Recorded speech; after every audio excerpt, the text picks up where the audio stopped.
Bonjour, bienvenue dans la correction du dernier exercice qui concerne la synthèse d'un mécanisme à 4 barres. Donc, on voudrait synthétiser une grue qu'on trouve par exemple dans les ports. Alors, on précise donc qu'un point de la barre intermédiaire, le coupler, passe par les trois positions C1, C2, C3.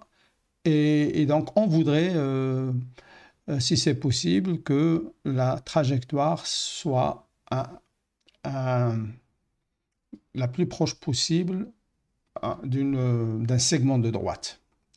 On précise aussi que la barre O4B, entre la troisième et la deuxième position, tourne dans le sens trigonométrique de 20 degrés, et entre la deuxième et la première position, elle tourne aussi de 20 degrés.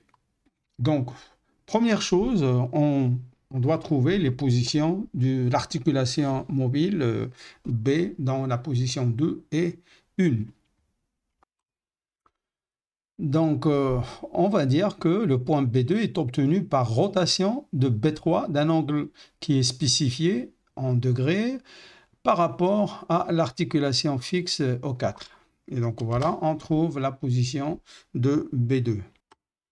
De même, on trouve la position de B1 par rotation de B2 de l'angle θ21 par rapport à O4.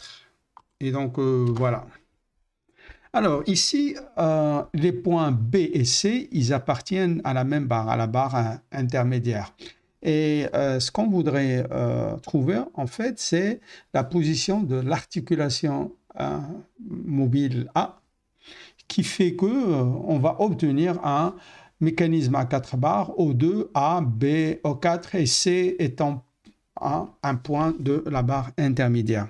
Et donc là, on va résoudre le problème par inversion cinématique. Donc, qu'est-ce qu'on veut dire par inversion cinématique? Normalement, c'est ce qu'on a l'habitude de faire. On considère que la barre O2, O4, c'est la barre fixe. Ici, dans l'inversion cinématique, on va fixer, par exemple, la barre intermédiaire. Et donc, normalement, le point B3, il tourne, il décrit un arc de cercle par rapport à O4. Le point A, que je vais chercher, tourne, décrit un arc de cercle par rapport à O2. Mais si on inverse les rôles, si on fixe la barre intermédiaire, le coupler, c'est O4, O2 qui devient libre et qui va tourner, pas nécessairement dans le même sens, mais des mêmes angles. Alors, donc, première méthode, nous allons d'abord trouver les pôles. Donc, nous avons deux points dans deux positions différentes de la même barre, la barre intermédiaire. Je parle bien sûr des points B et C. Et donc, je vais pouvoir trouver le pôle pour passer de la première position à la deuxième position. Et donc, le pôle, c'est l'intersection de la médiatrice de B1, B2 et la médiatrice C1, C2. OK? Donc, voilà mon P1, 2. Je vais faire de même pour... par exemple, le pôle pour passer de la première à la troisième position et pour passer de la deuxième à la troisième position. Donc voilà pour le P1,3 et le P2,3. Donc si la barre intermédiaire était fixe et O2, O4 était libre, en fait, on va avoir B1 confondu avec B3 et C1, C3. En fait, j'ai tracé ici un polygone. Ça revient à pivoter donc le polygone ici Q1 par rapport à P1,3. Et donc, on va calculer la rotation du polygone Q1 avec un angle qui est la rotation, donc l'angle B1, P1,3, B3, ça c'est l'angle de rotation pour passer de la première position à la troisième position par rapport à P1,3.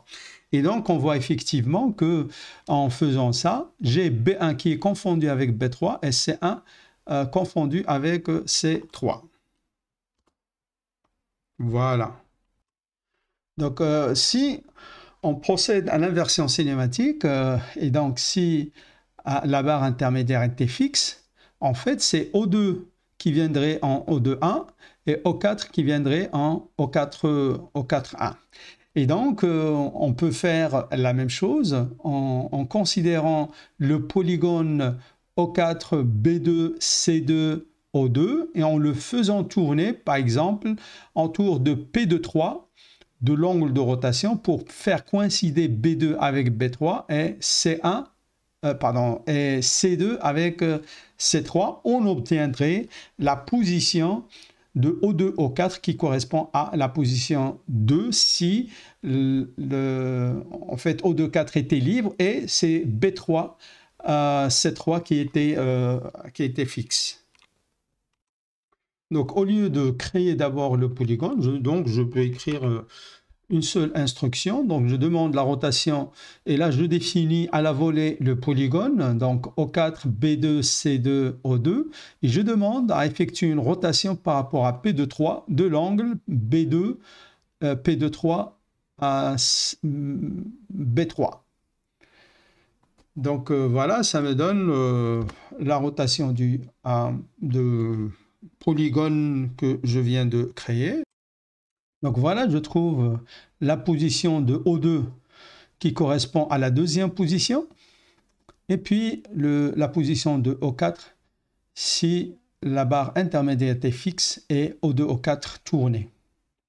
Donc je peux vérifier que effectivement le O4 tourne par rapport à B3 puisqu'on a fixé la barre intermédiaire dans la troisième position et donc en traçant un cercle de centre B3 qui passe par O4, je vérifie visuellement que ça passe par O4-1 et O4-2. Alors maintenant, en fait, les points O2-1, O2-2 et O2, ils sont sur un cercle de centre A3. Donc, pour trouver le point A3, il suffit d'écrire centre, cercle, O2, O2-1. Ça veut dire quel est le cercle qui passe par O2-1, O2-2, O2-1 et O2-2.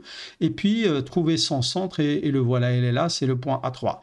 Bien sûr, on aurait pu tracer la médiatrice de O2-1, O2-2 et O2-2, O2 et on aurait eu exactement le même point.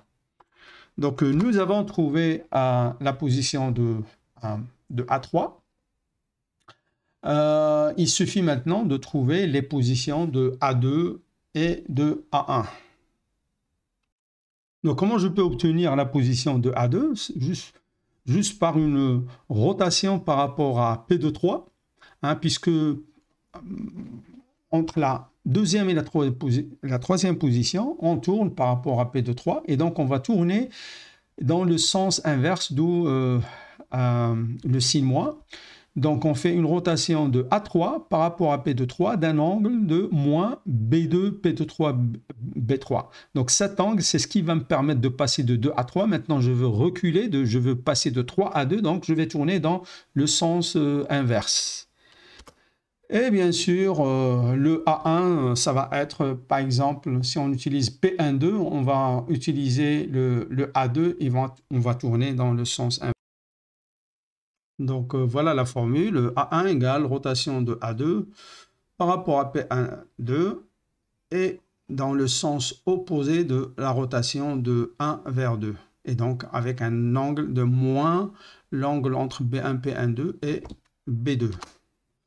Donc voilà, je peux maintenant dessiner mon mécanisme. Et donc, avant de faire cela, est-ce qu'il y a un autre moyen donc, pour trouver le même résultat? Donc voilà, j'ai fait un peu de clean-up. D'abord, si je veux résoudre le problème manuellement. Donc, comment est-ce que je vais faire et en quoi ça consiste donc l'inversion cinématique? En fait, je vais prendre, par exemple, soit du papier calque ou bien découper le polygone que je vois ici, et puis je vais essayer de faire aligner B1 et B3 et C1 et C3, et puis les O2, O4 qui vont se déplacer physiquement avec le polygone découpé, ils vont venir en fait là. Et donc c'est ce qu'on va faire. On va d'abord faire coïncider B1 avec B3. Et comment je vais le faire? Je vais faire une translation de tout le polygone du vecteur B1, B3. Et donc je vois que maintenant, donc mon nouveau polygone, j'ai le B1 qui est confondu avec B3. Après, qu'est-ce qu'il faut faire? En fait, il suffit de faire une rotation pour, pour faire coïncider ce point-là avec le C3. Et donc, ce qu'on va faire, on va prendre le polygone obtenu par translation, on va le faire pivoter, donc le Q1' indice 1, c'est le polygone obtenu en faisant la translation du vecteur B1, B3. Et donc, il suffit maintenant de le faire pivoter de l'angle à C1' indice 1, B3, C3. Et donc, en faisant ça, je vois que la pointe du polygone obtenu coïncide avec le O2'1 qu'on avait. Voilà, donc il a appelé O2 seconde, et donc il coïncide avec O2'1. Et donc, j'aurais pu ne pas utiliser les polygones, plutôt les pôles. On va tout simplement prendre le polygone, faire une translation suivie d'une rotation.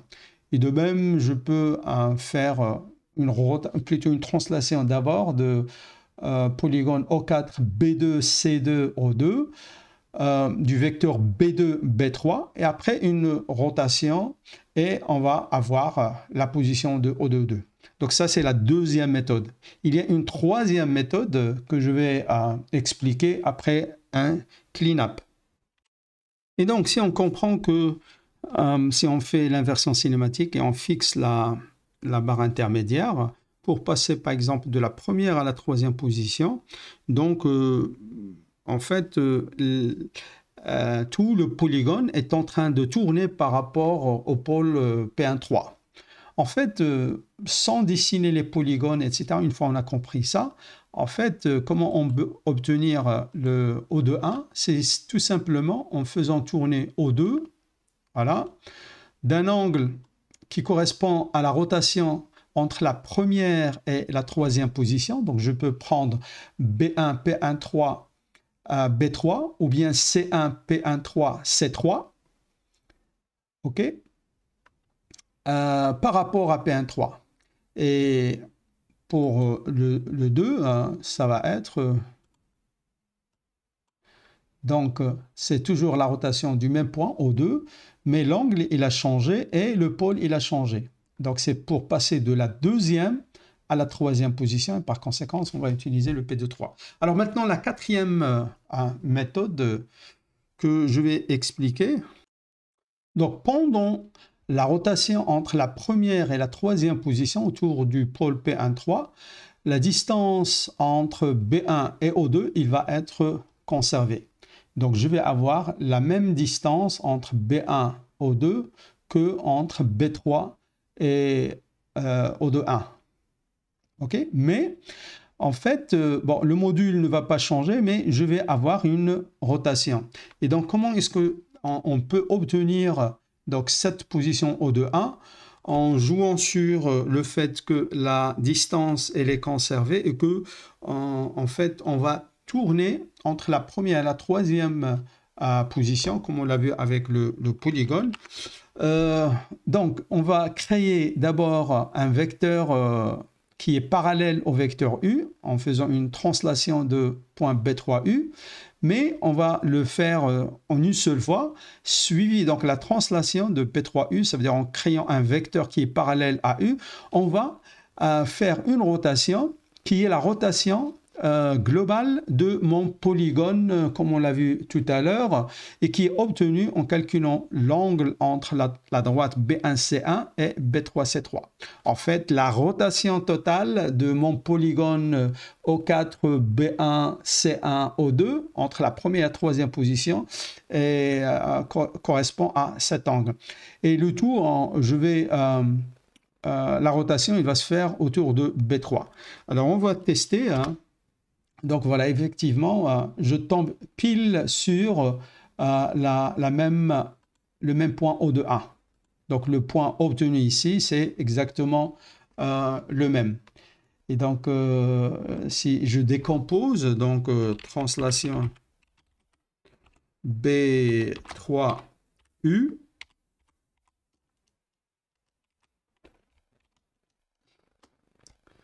donc voilà, on a créé un vecteur qui est parallèle au premier, mais en fait, entre la première et la troisième position, nous avons subi une rotation qui correspond à l'angle entre la droite B1, C1 et B3, C3. Ah, c'est cet angle. Et donc, on va devoir tourner voilà, le vecteur. Voilà. Donc, la rotation entre le vecteur V et W, il correspond exactement à cet angle. Donc, voilà, j'ai calculé les deux angles. Donc, entre le vecteur qui est parallèle au vecteur B1, O2 et le vecteur B3, O2, 1. Et donc là, c'est 40,04 et c'est exactement le même angle entre la position de ma barre intermédiaire B1C1 et dans la première position et dans la troisième position, donc entre la droite B1C1 et B3C3. Est-ce que c'est les seules méthodes qui existent? Bien sûr, il y a une autre et qui se base sur le fait que, en fait, la distance entre du polygone, en fait, c'est un polygone qui est indéformable. OK? Donc, le polygone O4, B1, C1, O2, dans la nouvelle position, B3, C3, O4, 1, O2, 1, c'est un polygone qui n'a pas été déformé en cours de route. Et donc, là, j'ai arrêté de compter, peut-être la cinquième ou la sixième méthode. Donc, dans cette méthode, nous allons tracer un cercle de centre B3 et de rayon la distance entre B1 et O2. Donc, déjà, on voit que il passe par O2, 1 qu'on voudrait obtenir. Deuxième cercle, par exemple, le deuxième cercle, il est de centre C3. Puisque la distance entre C1 et O2, il doit aussi être conservé. Et donc, on va tracer un cercle de centre C3 et puis de rayon C1, O2 pour avoir la conservation de cette distance. Et on voit que le point O2, 1, il correspond à l'intersection des deux cercles. Alors, ici, on trouve une autre intersection, mais en fait, ce point-là n'est pas valide. Pourquoi? En analysant donc la rotation, donc entre la première et la troisième position, B1 aurait tourné de 40,04 degrés. Cette solution, donc le O2, si je calcule l'angle O2, P1,3, O2, 1, je trouve que c'est exactement le même angle, alors que si je calcule, si je prends la deuxième solution, donc je calcule l'angle O2, P1,3 et ce point-là, cette deuxième solution, je vois que ça ne correspond pas au même angle de rotation. Et donc tous les points, ils doivent tourner par rapport à P1,3 du même angle. Je peux m'amuser à calculer donc l'angle entre, par exemple, de rotation du point C, du point A, etc., etc. Donc voilà l'angle de rotation du point A entre 1 et 3, il est de 40,0. Le point C entre la première et la troisième position autour de P13 est de 40, le point O2, le point B, etc. Donc cette solution-là n'est pas valide. Donc voilà comment on aurait pu obtenir O2-1, O2-2, etc. Alors maintenant, le reste de l'exercice, nous avons trouvé les positions O2-1, O2-2, et donc on cherche le centre du cercle qui passe par O2-1, O2-2, O2. On l'a appelé A3. On a trouvé par rotation dans le sens inverse A2, A1. Maintenant, on va essayer de trouver notre mécanisme et essayer de l'animer. Donc, je vais le faire après un clean-up. Donc, le point A, il appartient à la barre O2A qui effectue une rotation par rapport à O2. Et donc, il doit être exactement à la même distance de O2 que A1, A2, A3. D'ailleurs, si je trace un cercle de centre O2 qui passe par A1, donc je vois que le même cercle passe par A2, A3. Et donc, comment je peux obtenir A3? Puisque A, c'est un élément, un point de la barre intermédiaire qui comporte les points A, B, C. Et donc, par rapport par rapport au point B, je dois conserver les distances. Donc, par exemple, dans la première position, donc je vais avoir une certaine distance entre B1 et A1 qui doit être conservée. Donc, le A, il va être à la même distance de B que A1 de B1 ou bien de A2 de B2 ou bien de A3 de B3. Et donc, comment je peux obtenir? Donc, je combine les deux conditions et je dis que A est obtenu en calculant l'intersection du cercle du centre B et puis de distance, puisque je dois conserver la distance entre les points A et B dans toutes les positions. Ici, j'ai pris la première. Et puis le cercle de centre O2 et puis de rayon, la distance entre O2 et A1. Et puis deux cercles, ils vont avoir au maximum deux intersections. J'ai dessiné la grue dans la troisième position et donc le point d'intersection, il doit être proche ou plutôt sinon coïncide avec A3.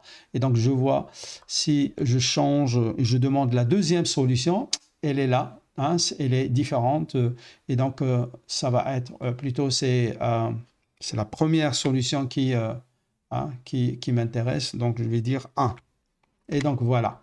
J'ai trouvé le point A, il est confondu avec A3 dans cette position. Donc, j'ai déjà dessiné la grue en fonction de T2, voilà, de l'angle de la barre O2B. Et donc, je vois que le point, quand le point B coïncide avec B3, le point A coïncide avec A3. Et donc, déjà, ce que je peux faire, c'est tracer un segment BA. Voilà. Alors, je le mets en bleu. Il est déjà en bleu. OK. Et donc là, en faisant pivoter la grue, je vois que les points BA coïncident avec BA1 dans la première, avec B2A2 dans la deuxième et B3A3 dans la troisième. Très bien. Alors maintenant, il faut trouver la position du point C. Et donc, qui va être l'extrémité, c'est là où on va avoir notre charge qui, en faisant pivoter la barre O4A, doit se déplacer sur une ligne rectiligne. Donc, pour le point C, on va utiliser plutôt la conservation de la distance par rapport au point A et B. Et donc, je vais dire que le point C, c'est l'intersection du cercle de centre B et de distance et de rayon distance B1C1 ou bien B2C2 ou bien B3C3. Ces trois distances sont égales. Et puis le cercle de centre A et la distance A1C1. Alors ici, j'ai vérifié, c'est plutôt la deuxième qui m'intéresse. Je suis maintenant dans la première position et donc là, je vais obtenir la position C qui coïncide avec C1. Donc voilà. Et puis je vais dire, on trace un segment CB et CA. Et donc voilà ma grue qui est synthétisée. Voilà. Et donc je vois que le point C, effectivement, il me manque bien sûr segment O2A.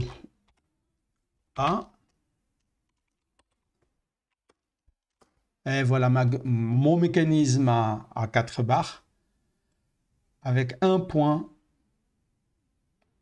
de la barre intermédiaire qui fait une translation sur une ligne. C'est à vérifier, mais bon, visuellement, c'est presque parfait. Donc, je peux dire lieu C, T2. Donc, je demande le lieu des points du point C lorsque je vais varier T2. Et donc là, j'obtiens presque rectiligne. C'est pas parfait, mais bon. Donc, je vois déjà que pour les positions C1, C2, C3, c'est parfait.